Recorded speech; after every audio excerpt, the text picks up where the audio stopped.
True Crime South Africa is published in conjunction with Tiso Blackstar Group, publishers of Times Live, Business Live, Sowetan Live, and others. The opinions expressed in this podcast do not necessarily represent the views of Tiso Blackstar Group or its affiliates.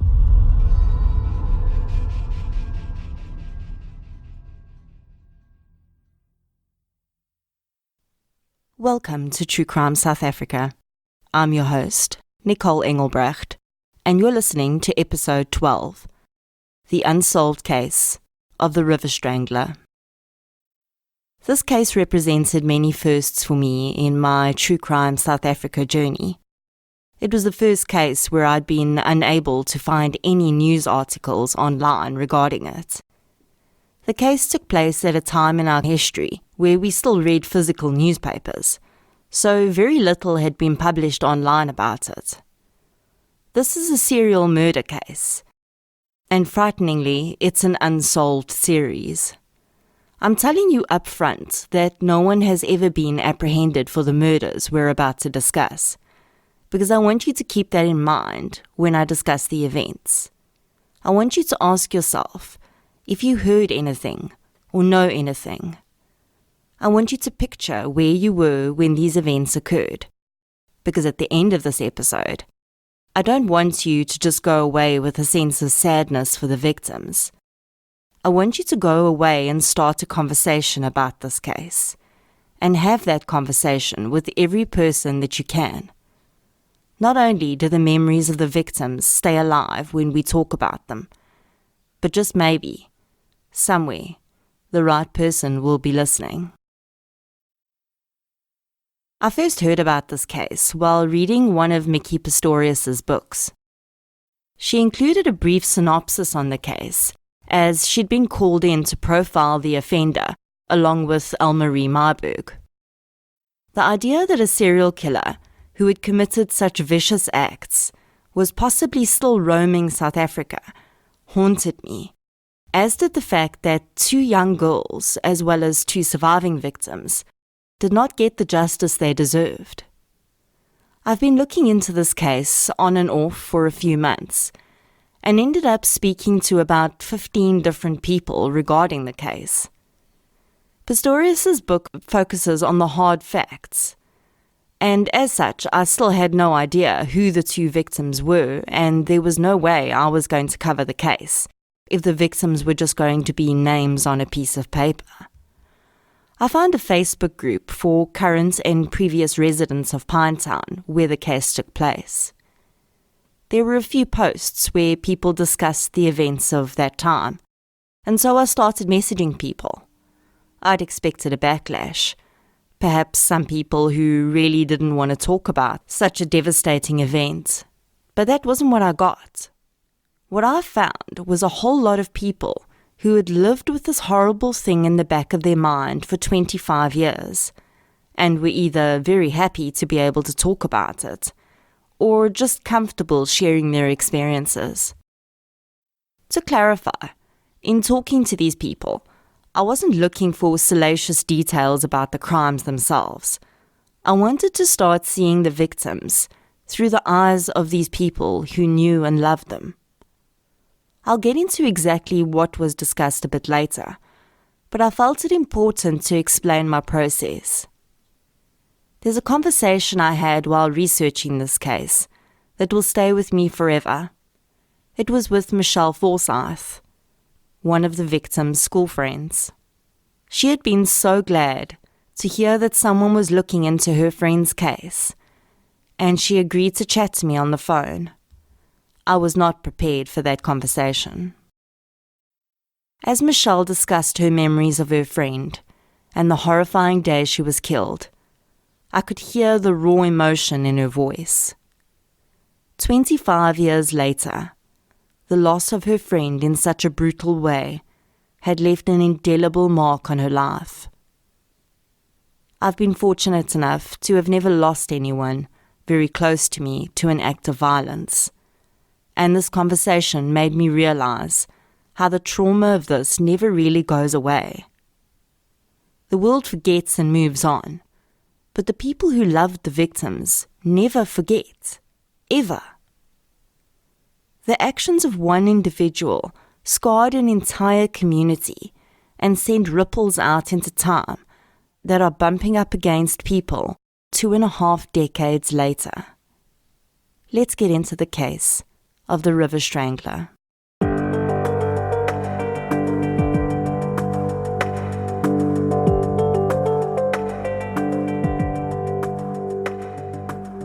The following episode may contain sensitive material, including descriptions of violence, sexual assault, or graphic descriptions of injuries to victims.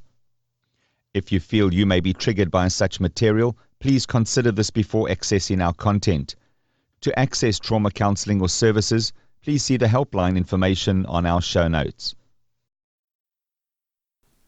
On the 9th of August 1994, a young woman was walking down Pastel Road in Pinetown, KwaZulu-Natal.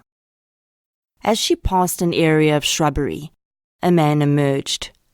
He grabbed her and dragged her into the bushes. She kicked and screamed as the man attempted to rape her, and pedestrians, hearing her screams for help, came to her assistance. Her attacker released her and disappeared into the bushes. The incident was reported to police. The woman described her attacker as a black male with dreadlocks in his hair. She said the clothes he wore were in poor condition and dirty, as though he may be living on the street. The woman also mentioned that he smelled strongly of body odor. There was very little evidence to track a possible perpetrator in this attempted rape case. The description was circulated, and local cops kept their eyes open for homeless people or men lurking in the bush areas around Pinetown who matched the description. To our knowledge, no further incidents occurred in 1994. Local police would have likely put this down to an isolated incident, and as the new year dawned and 1995 crept up on Pinetown, the residents would wish it had been.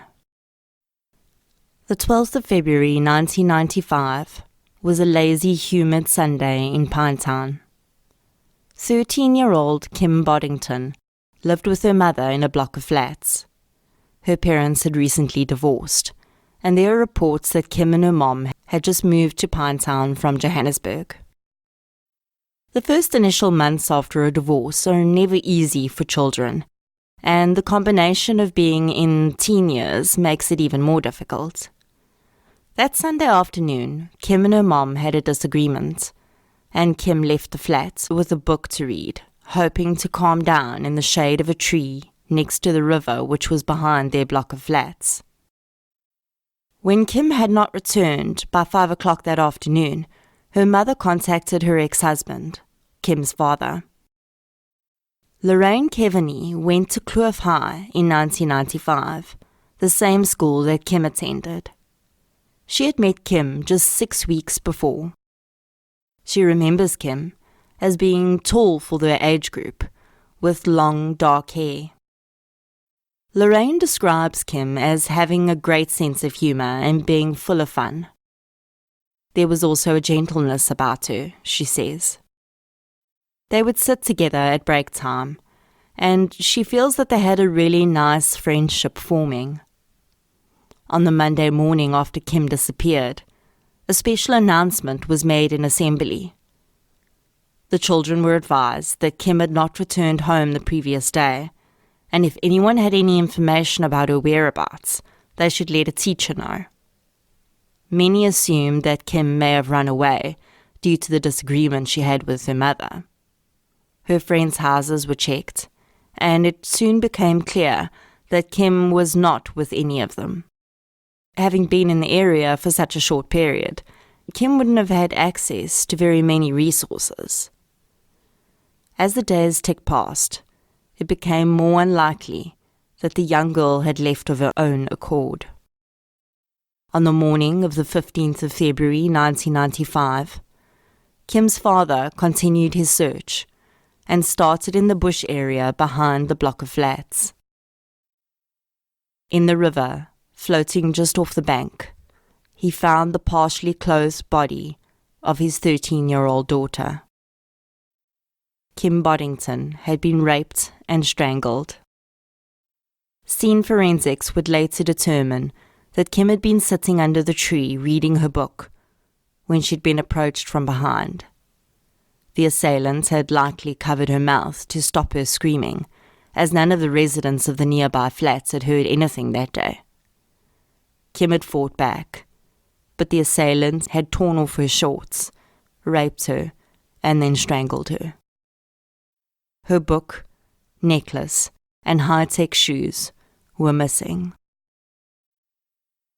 Kim's murder was announced to her schoolmates. Her body had been in the river for 3 days, and it was initially believed that she had been mutilated. Rumors of a muti murder abounded, but it was discovered during the autopsy that the damage to her body had been caused by aquatic life. I have no doubt that the area where Kim was eventually found had been searched before. I believe that her body was probably submerged at the time, and that is why searchers didn't find her. Sadly, when her father searched the area, that was probably around the time that decomposition had started to fill her body with gases, and the bloating of the gases created a buoyancy in the body and caused it to float to the surface. The period of time that it takes for this process to occur within the body is predominantly dependent on the temperature of the water. In warmer water, a submerged body will rise to the surface within a day or two. In colder water, it may take several weeks. Pinetown is far from a small town, but from the people I spoke to, it's as close-knit community as you would see in any small town. Close-knit communities are supportive and form a safety net for families during times like this. But close-knit communities also have deeply ingrained grapevines and gossip mills. And when a tragedy like this strikes, the panic that ensues can cause broken telephone syndrome in the worst way. Most of the people I spoke to when I was researching this case had very similar memories of the facts. A few were very different, but that wasn't why I was speaking to them. These people were my connections to the victims in this case, and they all did an amazing job of helping me to understand who the victims were a little better. They also all recreated a sense of panic that existed during that time. Stories were flying. Parents were terrified for their children's safety. Things like this didn't happen to girls like Kim in Pinetown, but it had. And before the investigation could gain any ground, it happened again. On Friday, the 17th of March, 1995, at 7:10 in the morning, a young woman was walking to work in Pinetown. She noticed a man crossing over to her side of the road, and then he disappeared behind a wall. When she passed the wall, the man jumped out, grabbed her, and started to drag her down to the river. The woman had a stun gun on her and managed to send a shock into her assailant. This didn't deter him, though, and she had to drop the stun gun when he forced her face into the river, attempting to drown her. He then tried to rape her, but her screams for help were answered by a group of builders working on a nearby construction project, and her attacker fled and disappeared. The shaken woman was able to provide an excellent description of the man, as were the builders who became her rescuers. Her assailant was a black man with dreads. He was unkempt, appearing to be a vagrant, and he had a strong smell of body odor about him. The attack was reported to Pinetown Murder and Robbery Satellite Unit. The case was soon linked to the attempted rape from 1994, and the modus operandi of the suspect lurking near the river and surprising his victims, attempting to drag them to the water, closely resembled what had happened to Kim Boddington. Pinetown appeared to have a serial offender on their hands. He could not be technically classified as a serial killer at that time, but within a month, that would all change. On Monday, the 27th of March, 1995, 14-year-old Kate Wiley set off from her school, Pinetown Girls High, to walk home with a group of friends, as she did every day. The girls would walk together to a specific point and then split up and head in their different directions. Kate lived in Kierboom Street in Pinetown with her father, stepmother, and brother. I traced her steps on Google Maps from the four-way stop where she would have split from her group of friends to the bridge overpass where the unthinkable happened. There are varying accounts about what happened next, but I will give you the official account first and deal with the discrepancies thereafter. At 20 minutes past 3 in the afternoon, a female motorist passing an embankment on Caversham Road, just after a bridge overpass, witnessed a young girl being pulled down the slope ground towards the bushy area at the bottom, through which the river ran. This was, of course, a time before cell phones were in everyone's possession. The female motorist was just a few hundred meters from her home, and she continued driving and allegedly called police from her home. Now this is where all the accounts get a bit jumbled, and it's difficult to say what is accurate and what is not. One account states that the female motorist drove to her house, called the police, and returned to the scene.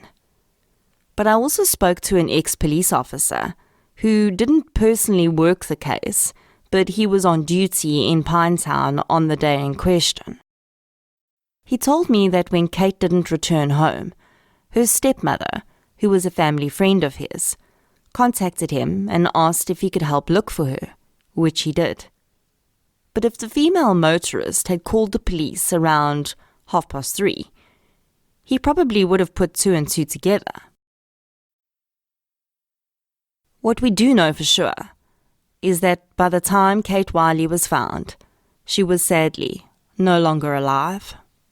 Kate was found in the area in which she was attacked. She had been raped, and she had severe head injuries. Kate fought wildly against her attacker, and police would later tell the public to look for a man with scratches on his face. Kate's friend Michelle recalled the day with startling clarity. She was at home after school when her brother walked in. She said that she could tell from the look on his face that something was very wrong. He told her that something had happened to Kate. Michelle and her brother went to the scene. By the time they arrived, Kate's body was covered, and Michelle remembers that only her shoes were visible, and that was how she knew it was definitely Kate. She recalled that her friend had worn a very specific pair of blue shoes to school. She'd been bullied because she looked different to the other students. My conversation with Michelle and another friend of Kate's completely changed the way I see people that are impacted by a crime like this. We always think of the victim's family, and certainly they are usually the most severely traumatized by a loss like this. But the impact goes much further than that. Kate was murdered almost 25 years ago, and her school friends still relive that day like it happened yesterday. Even people who only barely knew Kim and Kate admitted to me that the trauma of experiencing these deaths in their community changed the way they parent their own children 2.5 decades later. Michelle's life was impacted even more deeply by Kate's passing due to a pact that she and her brother made on the day they witnessed her tiny body covered up at the scene of her murder. There were several reports that people had witnessed Kate being taken and not pulled over to help her. Michelle and her brother made a pact that day that if they ever saw anyone in trouble on the side of the road, they would not hesitate to help. Sadly, Michelle's brother would later lose his own life while keeping that promise. He pulled over to assist someone on the side of the road and was killed. Michelle says she continues to keep the pact she made with her brother on that day. Michelle still lives in the same area. She lives in the same street as the church in which Kate would later be given a final farewell. She drives past the place where Kate died every day. She lives with the memory of her lost friend every single day of her life. And she also lives with the knowledge that there was never any justice for Kate, Kim, or the two surviving victims. This is another point at which the story takes a few diversions. As I mentioned, I read about this case in Mickey Pistorius' book. She was brought in to profile the killer, along with fellow profiler Elmarie Myburg. The police worked this case hard. Pistorius and Myburg were still talking about the case in the media 2 years later. But the killer had seemingly disappeared like a ghost into the mist. We know that serial killers don't stop, and Pistorius states in her book that there are one of two options here. Either the killer moved to another area, or he was killed in faction fighting, which was rife in the KwaZulu-Natal area at that time. One of the other branches that the justice question takes came up when I was discussing this case with an ex-police officer, now private investigator. He mentioned that a suspect was arrested in Pietermaritzburg for similar killings. The PI says that he remembered the man being linked to the River Strangler murders through his modus operandi. The man was allegedly found not fit to stand trial, and he was committed to a psychiatric facility. The PI remembered seeing this in a Pietermaritzburg newspaper in the early 2000s. I searched high and low, and I couldn't find a reference to that anywhere. It gets a bit frustrating researching these older cases, because we have so little access to online information. I'm pretty sure this article is out there, but whether a link was definitively established or not is unknown. Another noteworthy part of the lack of resolution in this case is that many of the people I spoke to who lived in Pinetown at the time, or even still live there, were under the impression that this killer was brought to justice. I tried to figure out where this rumor started, but only found a few more dead ends. One woman even said that she'd been told by a police officer that a suspect had been arrested. This rumor may have been linked to the Pietermaritzburg suspect, but many people believed that Kate and Kim's killer was arrested within months of the murders. When I told them that this was not the case, they were shocked. I've wondered whether this was a way of calming down the public. I can only imagine the huge outcry that erupted in Pinetown at the time. The police must have been under a huge amount of pressure to solve the case. Now, I'm not for a minute saying that anyone in the police started a false rumor on purpose. I don't think that's the case. But I do think that when the rumor started circulating, it may have been preferable to let sleeping dogs lie. We do know that the police were still investigating this case many years after Kim and Kate were killed, so it's not like they took this as an opportunity to stop investigating. They wanted this killer caught as much as the community did. As I've mentioned before, when I cover these cases, I prefer not to involve the families unless they've been public about the case and invited contact. I took the decision to leave the family members of these victims alone. A few people I spoke to were still in contact with the families, and they said they would mention the podcast to them. If any of Kate or Kim's family members do come forward and want to chat about their girls, I'll gladly do so. I don't ever want to be the one to purposely invade anyone's privacy, especially people who have lost so much. An ex-cop told me that Kate's dad worked her case himself for many years, building up a pack of newspaper clippings and information. That's such a tragic image for me. A dad struggling to get justice for his little girl when the evidence just doesn't seem to be there. We've looked at a few cases now which occurred during the time that South Africa was undergoing its transition from apartheid regime to democracy. And it seems fair to say that people who committed murders during this time had a far stronger hand to play than the police did to a certain extent. We all know that this was a time of major turmoil in South Africa. People were suddenly free to move around and do as they pleased, and while that's a human right we should all have without a doubt, it also creates a very sudden opportunity for bad people to do bad things. We saw this in the Moses Sithole case, with so many of his victims not being identified because of all the movement people were doing, and the fact that police stations may not have caught up with the fact that they were now a service and not a force anymore. What I would like to say is that while researching this case, I spoke to a lot of very committed police officers. When they heard what I was doing, they were all very willing to advise me on how I could find out where the case file is being held. Many of them did searches themselves and were very diligent about coming back to me. Since Kim and Kate were murdered, there have been several changes in the structure of policing, both nationally and in Pinetown.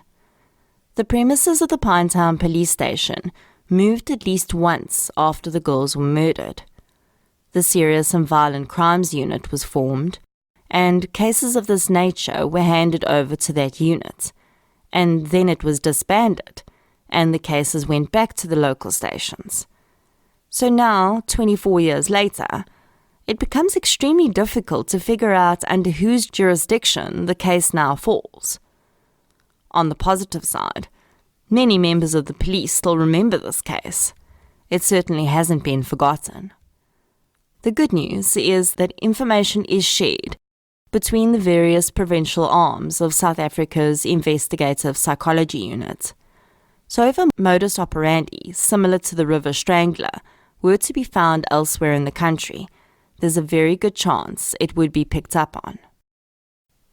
One thing that I'd like to mention here is that due to South Africa having such a high occurrence of serial killers, we also have one of the most highly developed investigative psychology units in the world. In fact, it's not uncommon for profilers and forensic psychologists from other countries to come to South Africa for training. An unsolved serial killer case is highly unusual in South Africa, and international statistics show that from the point that a series of murders is identified, police forces in other countries can take from 2 months to a year to apprehend a suspect, while in South Africa, that period is closer to 6 weeks. I know that's an odd thing to be proud of, but since we can't really control how many serial killers we have, short of a total overhaul of our country's socio-economic circumstances, I think that we can be proud and relieved that we do have such an advanced grasp on the science of investigative psychology.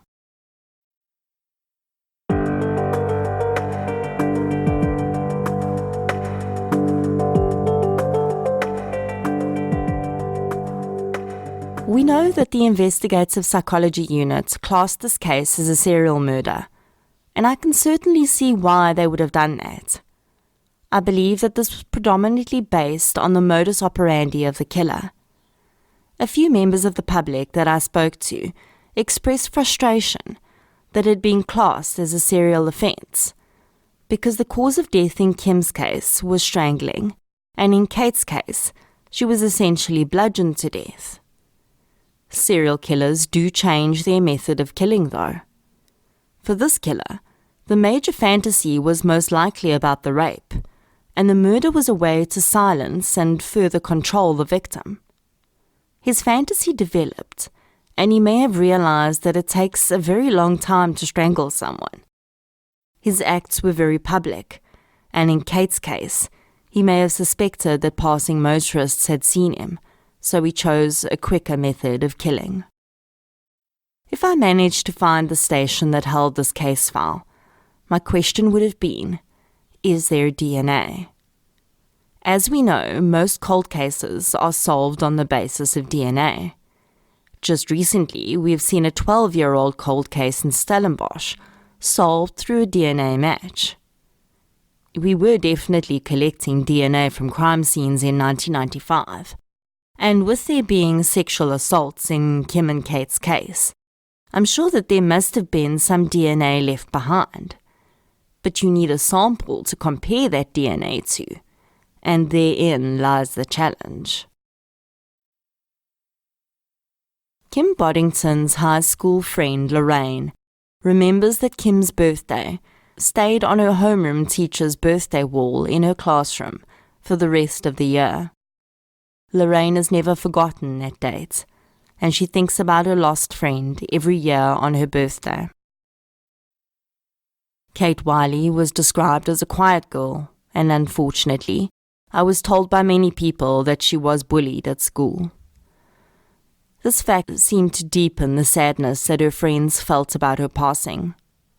Many of the people I spoke to said that it seemed so unfair that a young girl who had struggled so much to fit in had then met with such a violent and horrendous end. One lady I spoke to was a few grades ahead of Kate in school, and they both volunteered in the school library.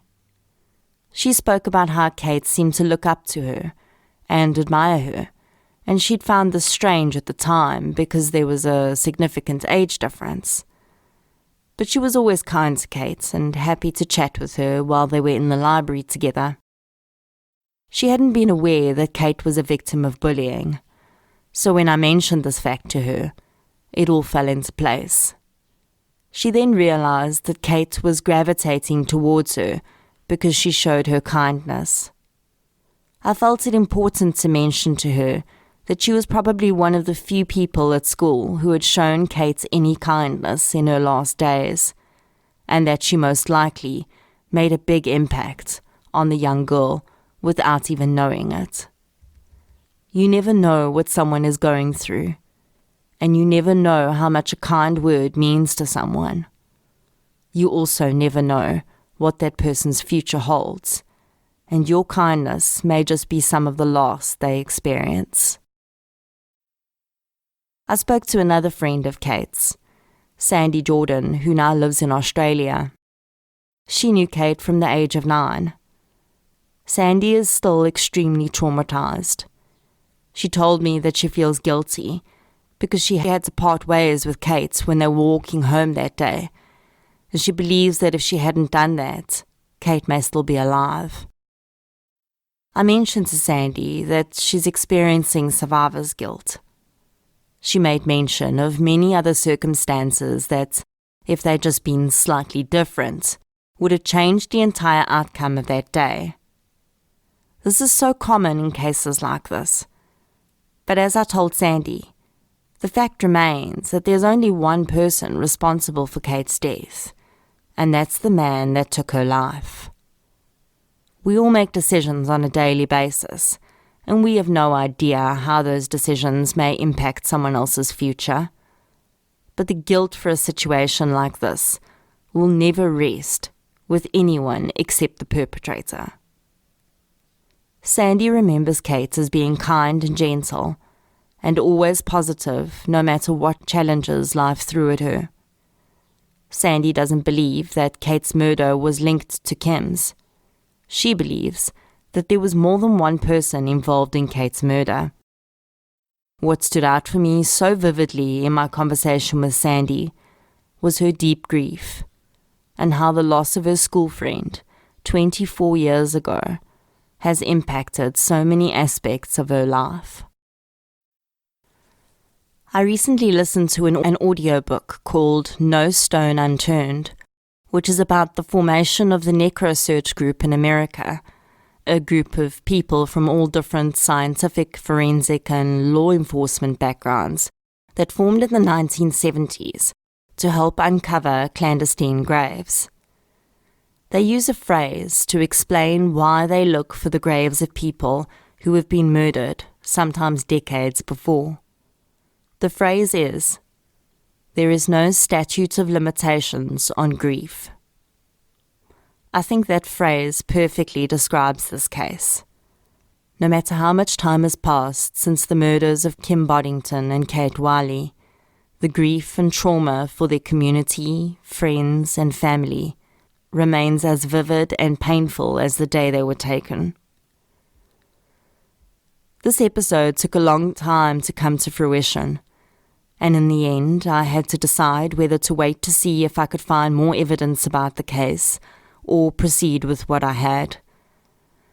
The episode has been quite a bit different from what you're used to from True Crime South Africa, as there's so little information available about the crimes themselves. But I think that in itself makes a statement. This case struck me because it seemed a perfect example of the kind of case where the victims have lost their voice over time. In speaking to those who knew and loved them, I feel that I at least have a better idea of who they were, and now, in turn, I hope that you do too. The hope for resolution in this case is always present, but failing that, at the very least, far more people are now aware that in 1995, 2 young girls lost their lives to a vicious predator. They had their entire futures ahead of them. They were human beings, and they did not deserve what happened to them. Their names were Kim Boddington and Kate Wiley. And they may have lived for a very short time, but their impact has been far-reaching and abundant. I would like to thank the following people for their assistance in researching this case and for sharing their difficult and traumatic memories with me so that we can remember Kate and Kim and hopefully bring awareness to the fact that they never got justice for what happened to them. Debbie Harrier-Jones, Debbie O'Brien, Sean O'Brien, Justin Mazau, Eva Wilson, Michelle Forsyth, Jodie Lee Davy Craig, Lorraine Cavani, Angela Hawkins, Nola van der Vorp, Sandy Jordan, and Dawn Morton Kingzot. Thank you for listening to episode 12, The Unsolved Case of the River Strangler. If you enjoyed this episode, please be sure to follow us or subscribe on the platform you're using to listen to us. You can also follow us on social media. We're on Facebook, Twitter, and Instagram. As always, I appreciate your support for the podcast as well as the victims whose cases we cover. I'll chat to you soon.